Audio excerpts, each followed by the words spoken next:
How's it going? All right, well, let's jump right into it today. I wasn't actually going to do a video today because I went ice fishing this morning.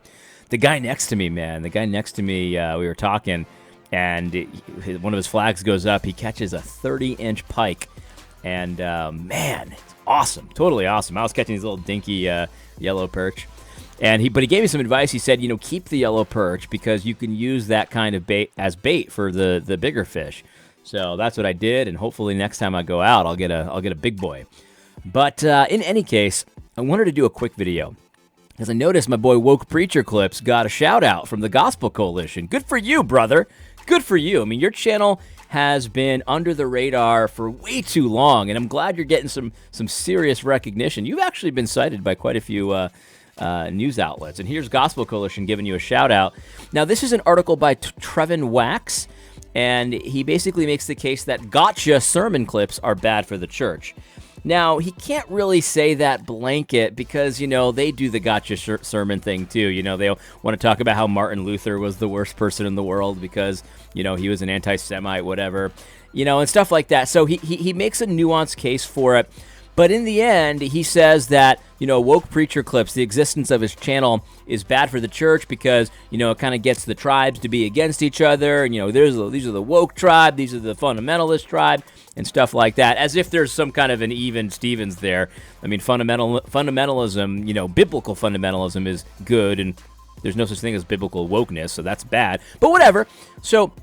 But in the end, he says it's weaponized sermon clips, and he says it creates a weaker pulpit.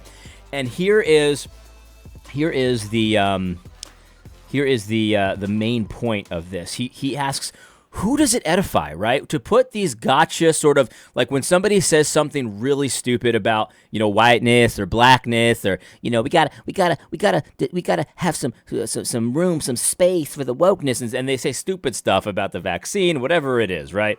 If you look around you and everybody looks like you, then you're not loving your neighbor. It's like, well, that's insane. Obviously, the Bible doesn't say anything about that. But whatever. So the point is though, that he asks, who does it edify? And Trevin, let me just try to help you out here because I do want to help the church, and I want to help you, Trevin. I don't really know a whole lot about you, but I can answer this question. Who does Woke Preacher Clips edify? Here's who he edifies. The thousands and thousands and thousands of people in the pews that they hear this sort of like this culturally sort of trying to be relevant kind of preaching where, white people are seemingly disparaged and whiteness is wicked, and they hear all this stuff and there's something in their soul that just doesn't quite feel right about it. And sometimes they just stay quiet. Sometimes they just quietly leave the church. Sometimes they come to you guys, and I've heard a story that's like the same story. I've heard it probably 100 times at this point, where somebody has this feeling like, man, that certainly seems like you're preaching partiality against whites or against males or something like that. And they humbly go to you and they say, hey, pastor, I'm just a little bit concerned about this. This whiteness thing. I just don't. Where does that come from the Bible? It seems to edify. It seems to just contradict so many things that I see. Help me understand this, pastor. And then they get either rebuked immediately, directly to their face, like a psychopath. All of a sudden, something clicks in the pastor, and they're getting screamed at. Or they get, oh, don't worry about it, not blah, blah, blah, and they kind of get pushed off, and then they get secretly undermined. They get their Sunday school class taken away because they're a divisive spirit just for asking questions like a Berean.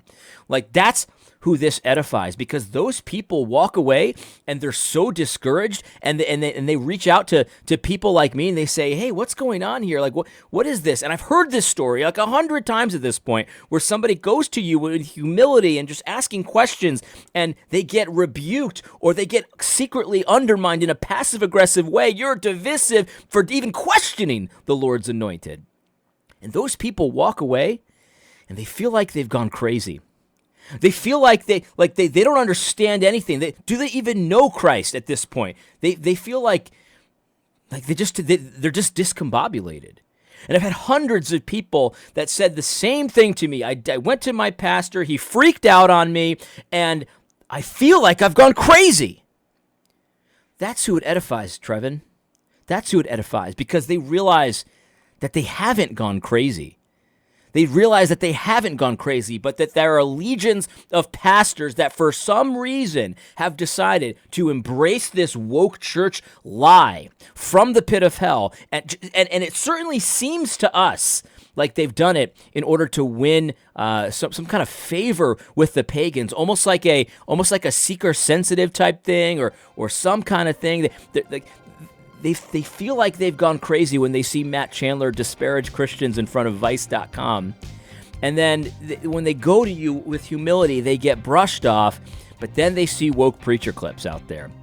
And woke preacher clips is pointing out all the things that they heard and that didn't feel right in their souls. And woke preacher clips is explaining exactly why it doesn't feel right in their souls. And he's quoting scripture and he's quoting specific examples and he's saying this is unbiblical. And woke preacher clips says, look, most of the time, I'm rebuking brothers as brothers. I think they're brothers. I think they're mistaken. But here's where they're wrong. And people are edified when they see that. And they say, you know what? I'm not crazy. I was just being a Berean. And for whatever reason, my pastor decided to, let me be nice, to just flip out. And they're praying for you guys, man. That's the other thing. These people that you tend to disparage, whiteness is wicked, and you know we gotta elevate black and female voices and stuff like that. And these guys, they go to you with humility. They feel like they've gone crazy based on your reactions, your unbiblical reactions, often. Gospel Coalition. And then they see woke preacher clips, and they realize they're not crazy, and then edifies them. It builds them up, and you know what they're doing? They don't hate you. This is the thing that you don't understand, guys.